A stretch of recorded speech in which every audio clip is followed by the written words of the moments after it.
नमस्कार साथियों, आज हम पढ़ेंगे दूसरा लेसन। कल हमने पढ़ा था राजस्थान का सामान्य परिचय। आज हम राजस्थान के इतिहास के बारे में सामान्य परिचय का अध्ययन करेंगे। चित्तौड़गढ़ जिले के छोटे से गांव बाटोली का छात्र रमेश दीवार पर लगे राजस्थान के मानचित्र को ध्यान से देख रहा था। उसने अपने शिक्षक से प्रश्न किया, सर, हमारे राज्य का नाम राजस्थान है, तो हमारे क्षेत्र को मेवाड़ क्यों कहते हैं? मेरे मामा जोधपुर रहते हैं, पर वो कहते हैं कि हम मारवाड़ में रहते हैं, ऐसा क्यों? तो ये क्लास 6 की दृष्टि से समझाया जा रहा है। शिक्षक ने कहा, रमेश, ये मेवाड़ मारवाड़ हमारे क्षेत्र के प्राचीन नाम हैं। मेवाड़ चित्तौड़ का प्राचीन नाम है और मारवाड़ जोधपुर का। राजस्थान जो आज हमें दिखाई देता है, पुराने समय में ऐसा राजनीतिक इकाई नहीं था। प्राचीन काल में राजस्थान विभिन्न जनपदों अंचलों में विभक्त था।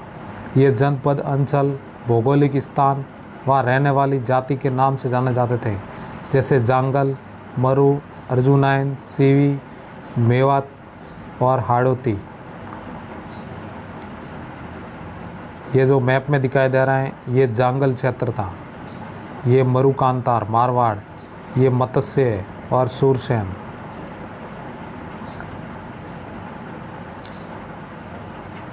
प्राचीन भारत में आर्यों ने छोटी छोटी बस्तियों को मिलाकर अपने राज्य या जनपदों का निर्माण आरंभ कर दिया था।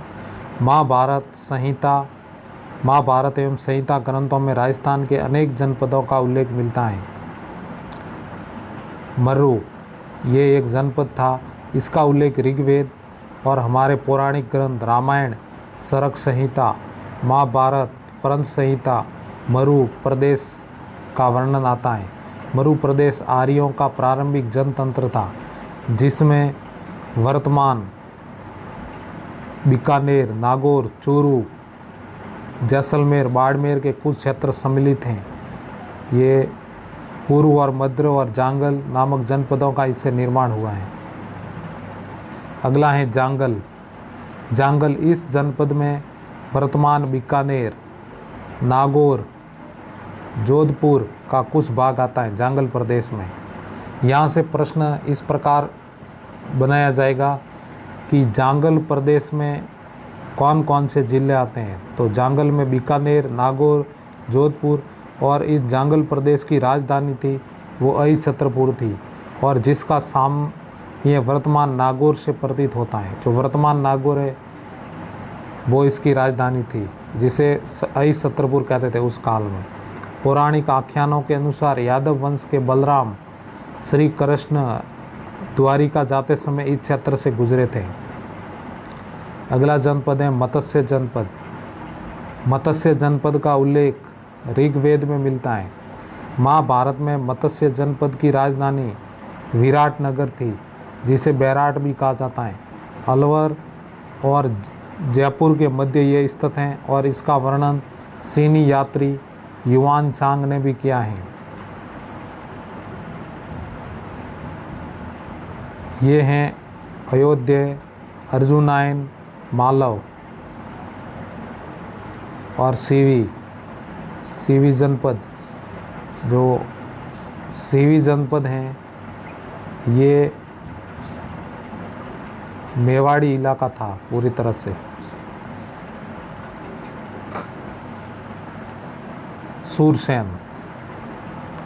सूरसेन भरतपुर, धौलपुर, करौली के अधिकतर भूभाग प्राचीन सूरसेन जनपद में सम्मिलित थे। इस जनपद की राजधानी मथुरा थी। सूरसेन महाजनपद की राजधानी मथुरा थी। 4वीं शताब्दी ईसा पूर्व यूनानी लेखकों ने भी सिकंदर के समय सूरसेन या सौरसेन का उल्लेख किया है। बयाना प्रशस्ति में इसका उल्लेख मिलता है। सूरसेन नामक राजवंश का वर्णन मिलता है। सिकंदर के आक्रमण के बाद अपने स्वतंत्रता को सुरक्षित का उत्सुक पंजाब और टक की कुछ जातियां राजस्थान में आकर बस गई और इन्होंने अपने साहस और शौर्य के लिए प्रसिद्ध मालव, सीवी, अर्जुनायन जातियों प्रमुख थी। तो सूरसेन की राजधानी मथुरा थी, ये मुख्य रूप से आप ध्यान रखें। सीवी जनपद आधुनिक उदयपुर के पूर्व पश्चिम उत्तर का संभागीय प्रदेश सीवी जाति के आधिपत्य में स्थापित किया गया था, इसलिए ये सीवी जनपद के नाम से जाना जाता है। और सीवी जनपद की राजधानी थी मध्यमिका या माध्यमिका, जिसके अवशेष चित्तौड़गढ़ के पास नगरी नामक गांव में मिलते हैं। इस भूभाग को मेदपाट या प्रागवाट भी कहा जाता है। अगला है अर्जुनायन। भरतपुर अलवर का प्रांत अर्जुनायन। अर्जुनायनों ने मालवों के साथ मिलकर विदेशी क्षत्रपों को परास्त किया था। मालवा की शक्ति का जो केंद्र था, मालव जो शक्ति का केंद्र जयपुर के निकट नगर था, जो वर्तमान टोंक जिले में स्थित है। कालांतर में ये अजमेर, टोंक, मेवाड़ क्षेत्र तक फैल गए थे। टोंक प्रतापगढ़, झालावाड़ का क्षेत्र के अंतर्गत आता था। मालवों की जो दिग्विजय हैं उसका युग अभिलेख नानसा भीलवाड़ा में लगा है। इनका इस अभिलेख में मालवों की विजय का उल्लेख है। योद्धे राजस्थान के उत्तरी भाग योद्धे भी एक शक्तिशाली गणतंत्रीय कबीला था। संभवतः योद्धियों ने उत्तरी राजस्थान के कुषाण शक्ति को नष्ट कर दिया था।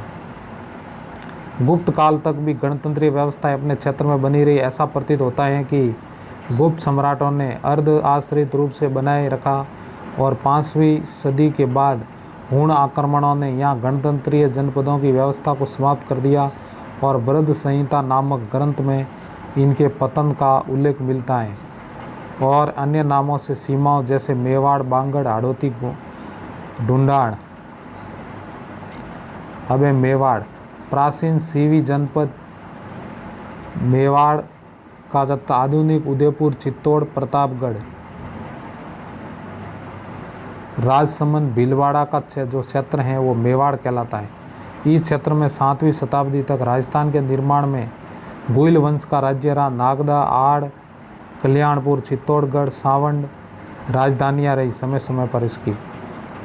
बांगड़ राजस्थान के 2 क्षेत्र बांगड़ के नाम से, डूंगरपुर और बांसवाड़ा, दूसरा पिलानी, ये क्षेत्र बांगड़ कहलाता है।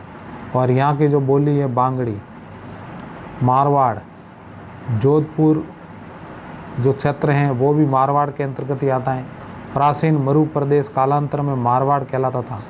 7वीं सदी तक मंडोर गुर्जर प्रतिहारों ने शासन किया। बाद में इस पर राठौड़ों का आधिपत्य स्थापित हो गया। हाड़ौती कोटा बूंदी का क्षेत्र हाड़ौती कहलाता है और इस पर प्राचीन काल में मीणाओं का आधिपत्य रहा था। हमने मांड पढ़ लिया, मारवाड़, शेखावटी, मेवात, ढूंढाड़, बांगड़, हाड़ौती।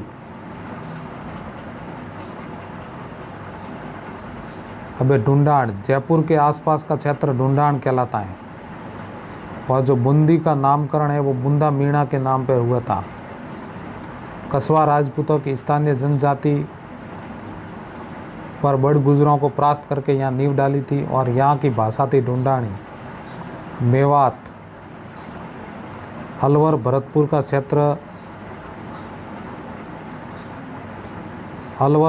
का क्षेत्र मेव जाति की अधिकता के कारण मेवात कहलाता है। मेवातियों का प्रसिद्ध नायक हसन खां मेवाती खानवा के युद्ध में राणा सांगा की ओर से बाबर के विरुद्ध लड़ता हुआ मारा गया था। इन सभी अंचलों के अतिरिक्त राजस्थान में जैसलमेर को मांड या मल, जोधपुर का दक्षिणी भाग गुजरातरा, प्रतापगढ़ का कांठल, झालावाड़ का मालव, सूरू, झुंझुनू, सीकर का शेखावटी, ब्यावर और अजमेर का मेरवाड़ा राजस्थान में विभिन्न भौगोलिक परिस्थितियों के फलस्वरूप तैयार परंपराओं का धनी है। तो ये थे आज के इतिहास में राजस्थान के सामान्य परिचय के तहत कुछ जनपद। अंचल का अर्थ होता है क्षेत्र। ऋग्वेद प्राचीन ग्रंथ हैं और ये प्रथम वेद है। सबसे प्राचीन ग्रंथ जो हैं वो ऋग्वेद है। क्षत्रप प्रांत का मुखिया क्षत्रप कहलाता था। राज्यपाल भारत में सब जो जाति के शासकों हेतु प्रयुक्त हुआ था। तो आज का लेसन यहीं समाप्त होता है। और इसके कुछ अभ्यास प्रश्न दिए हुए हैं, वो कर लेते हैं। मत्स्य जनपद की राजधानी थी मथुरा, विराटनगर, अहिछत्रपुर, बागोर। तो ये विराटनगर इसकी राजधानी थी। कोटा बूंदी वाला क्षेत्र क्या कहलाता था? हाड़ौती। ब्यावर और अजमेर का क्षेत्र क्या कहलाता था? मेरवाड़ा। मेरवाड़ा। जयपुर के आसपास कौन सी भाषा बोली जाती थी? तो ढूंढानी। ढूंढानी। जयपुर के आसपास कौन सी भाषा बोली जाती थी? ढूंढानी। तो आज के वीडियो लेक्चर में इतना ही।